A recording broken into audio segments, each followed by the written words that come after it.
today I'll be talking about period poverty and specifically how it impacts youth. And before I go into the details about that, I'm just going to share a little bit about me so you know the context from what I'm coming from. I'm a resident of Missouri and I'm a rising senior. And most of the work that I've done specific to Missouri, I've done some stuff with period poverty itself where we're helping raise money for international organizations, and I'll get into that later. But most of this is basically policy work in Missouri. For Missouri itself, in my own school district, I was able to get free period products for our school district to be supplied throughout. And then I've been working with a local representative who's pictured here to get a state bill through about having free products in schools as well across Missouri. We've done a lot of work with Period, which is a national/international organization, and working with them to just create a sort of statewide coalition as well. And then we've also been working on trying to get research done that's specific to Missouri to see how period poverty impacts youth. And just a little bit more about me, I just want to talk about some of the few things I do. One thing that I specifically focus a lot of my time on is research. I've been pretty invested in neuroscience research from the beginning of high school. I've kind of always known I'm interested in that. And I bring that kind of into my, the way I look at period poverty as well too. A lot of the research and bill work that we've been doing is focused on the mental health ramifications of people who come from areas where there's a lot of stigma around period poverty or around periods in general and things such as that. And coming from a background where I know that it's hard to talk about those things, this has been a really helpful thing for me to use as well. And second is I'm also pretty invested in public policy. Currently, I'm working on the Nicole Galloway campaign, and that's her pictured there. She's going to be running for the governor of Missouri itself. And with her, we've been learning a lot more about how to work with finances and just how to structure your public policy initiatives as well, and more work on that. And finally, just volunteer work, and that's the peer organization I was talking about. A lot of such grassroots campaigning starts from volunteering at those types of areas. And I highly recommend if anybody wants to join this organization later on, that they should. And if they have something that they think can input in there too, to feel free to contact me, and then we can figure something out about that as well. So then let's go into the background of what period poverty actually is. I never really heard about this before I joined just high school in general and started hearing about people having their struggles in bathrooms and things like that. But period poverty is basically when someone is not able to afford period products, or they're in an area where period products are generally inaccessible. For example, we a lot of times in global health, we talk about WASH and just water and hygiene in that way. And if you're not able to access a toilet and access those types of sanitary provisions, it's really hard for you to even maintain some sort of just a sanitary way to maintain your period. And things like that really impact people. And specifically when we look at youth, what it hurts the most is your educational opportunities. If you are in an area where you aren't able to get more sanitation or have proper ways to treat your period as well, you are less likely to be able to go to school. And there's a lot of barriers that even pose your way of just growing up health. And for that, we have to look at adolescence a lot. And that's why a lot of the work that's being done in the US is focused on how we can get products into the schools, so that from an early age, kids are able to have more access to products, be able to talk about it more freely, because it's a normal bodily process and it shouldn't really be stigmatized in that way. So when we focus on period poverty, it is disproportionately affecting low socioeconomic groups and certain racial minorities. However, we also are looking at the broad picture of youth who simply cannot afford things due to things as taxes and just maybe just inaccessibility in itself.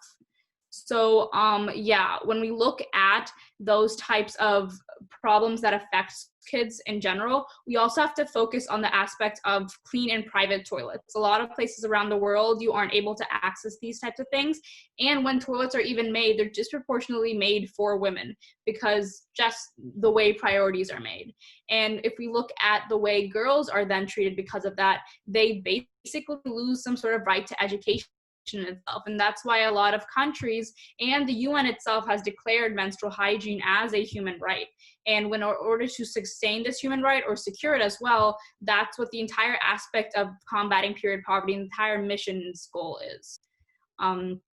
Next slide. Okay, so these are just some few statistics about how period poverty even impacts people. So 1/3 of girls in South Asia miss school during periods, and that's just a crazy number to think about. And on top of that, we can see a lot of cultural stigma that goes into that as well. For example, I know people who have been just told to isolate themselves for the entire time that they have their first period. Or in a lot of places, you aren't allowed to attend prayer services if you're on your period, and things like that really impact kids. And when you see that they aren't able to go to school as well because they can't treat it properly, that's only hurting their educational opportunities more and hurting their own health as well. And then also, if we're looking at the more mental health aspect as well, more people who suffer with period poverty are more likely to suffer with anxiety or depression. And this study was actually done specific to the UK itself. And when they looked at the data in UK, they could see that people who had period poverty were more likely to face unemployment. They were more likely to have more health ramifications on themselves that aren't mental health, and just things such as that. It really ties into all aspects of your life, and it isn't an isolated problem. And the global health mission against that is to try to combat how we can approach at it. And a lot of it has to be done through small campaigning and small organizations specifically. But just to get a feel of it, if you think this is a really big third world problem, because a lot of times global health, we can get disconnected and think of it as only a problem for other places in the world. Let's look at the US specifically. So in a study that was done in the US, more than 4 in 5 students have missed class or know someone who's missed class due to their period. And 1 in 5 teens have struggled to actually afford period products in that itself. So when we look at these statistics about the people around us themselves and try to understand where this is coming from, this is a problem that a lot of people don't talk about. And so it's hard for us to talk about as well. And it's hard for us to even imagine that people go through these types of things. Just because you were born one way and you aren't able to sustain that type of body that you were born with shouldn't mean that you should be able to miss out in class or miss out in basic hygiene practices as well. A lot of time people might use unsanitary alternatives such as toilet paper and things like that, which can lead to infections. And we've seen a lot of just ramifications in a lot of way, again, in mental health associated with that. These are all things that a lot of campaigns are trying to combat. And these are things that not a lot of people talk about. And it's just the main reason that I really want to stress the exigence of this issue. And so one more thing that I want to touch on is the aspect of the background public policy approach to it. So when we look at a lot of these types of health issues, yes, you need to have medical professionals on the forefront and people coming in to help them on the medical aspect as well. But you also have to look at it in an interdisciplinary way, as well as working with the government. So this is a map that's specific to the US showing how the tax on feminine hygiene products is even moving. And I know specifically for me, for Missouri, we have a Republican sponsored bill, I think, in the House that's trying to combat the period product tax and on diapers as well and things such as that. And so when we look at these taxes that exist, these are just another barrier to even purchasing these products and make it harder for people as well. When it's marketed as a luxury product, it's hard for you to even get it. And instead of just focusing completely on charity and completely on trying to get people medical access, we should also be focusing on the public policy aspect of it to make this easier and sustainable in the long run. A lot of things for global health have to be sustainable, otherwise people will get dependent. And that's why I really want to stress the aspect of public policy in here. And if you're passionate about this issue or are now learning about it and want to help out, I would suggest checking it out for your own state.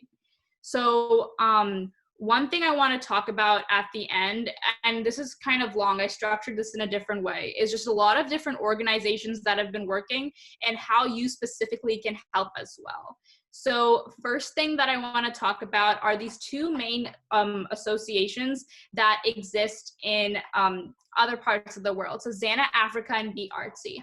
So Zana Africa focuses more on girls specifically, and they focus on giving them educational opportunities. For example, in Nigeria, the government allows for girls to have online schooling from their house instead of going to school.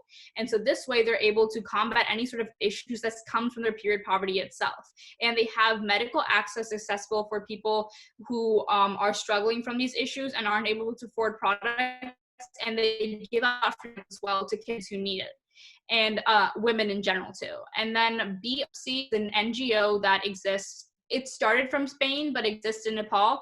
And that's one of the NGOs that we've been focusing on in my own group of helping out. So they started out as a education initiative to help teach people about arts and things like that. However, now they've branched out and started teaching community as well about safe practices, including safe sex practices and safe menstrual hygiene practices. And they teach the entire community, girls and boys alike. They all have the same sex ed classes, which is something super important because then the stigma that exists there is also combated. One thing about Nepal is that a tradition called chaupadi exists there, which basically means that girls, when they're in their period, they go into huts. And a lot of time in the huts, there might be snakes or something like that. A lot of women are raped when they're in those huts as well, but they're completely isolated. Technically, this practice is deemed illegal. However, in rural areas, people continue on with it just due to tradition. So Be Artsy also focuses on that and that aspect of just menstrual hygiene in itself. When we look at period poverty, we need to understand the cultural impact of it too, because it's so integrated with someone's body. There's a lot of religious things and a lot of cultural aspects that go into it, and it's hard to combat specifically, which is why these two organizations are great. These are completely pinpointed to specific communities, and it grabs people from those communities to teach others. And these are types of ways that you can get involved as well by donating to them or learning more about them, or maybe even learning how you can support them in a way in their work by advertising for them and things like that. Both of these organizations focus specifically on people who already are there and making them, giving them stipends or employing volunteers and getting help from that. And so another thing about this is Scotland. So Scotland is the first country in the world to offer free period products to all students of all levels of education. And it's a great step for them to take. And for this type of issue to even be addressed, you need to be seeing some sort of governmental action taken as well. The only reason there's been progress in Nepal is because the government was able to come out and say that this is a tradition that shouldn't exist and things like that. So when we're looking at period poverty, we need to see that countries are more gearing towards this type of change as well. But for that, you need to know how you can actually support them and how you can support this global health change in general. So these are two organizations which are more global rather than focused to a community. First, Dignity Period. They have centers all across the world, and one thing that they specifically focus on is education, and education specifically to the policy work. So when we're looking at Scotland and initiatives like that, they lobby a lot and they try to get things passed to help the kids in the community and women of all or anyone who menstruates to that degree.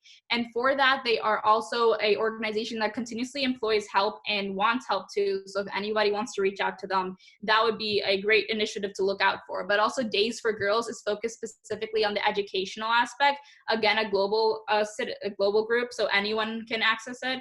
And they also work a lot on creating products. So giving people materials to create their own products and then sell them and then use the money to create more and things like that so that they can create their own type of pad project in itself and generate money for themselves and combat whatever lack of resources they have. So that's all that I have. But in conclusion, I just want to talk about this one more time that this is an issue that a lot of people don't like talking about, and we definitely should address it more. And I hope that impact got across. Thank you.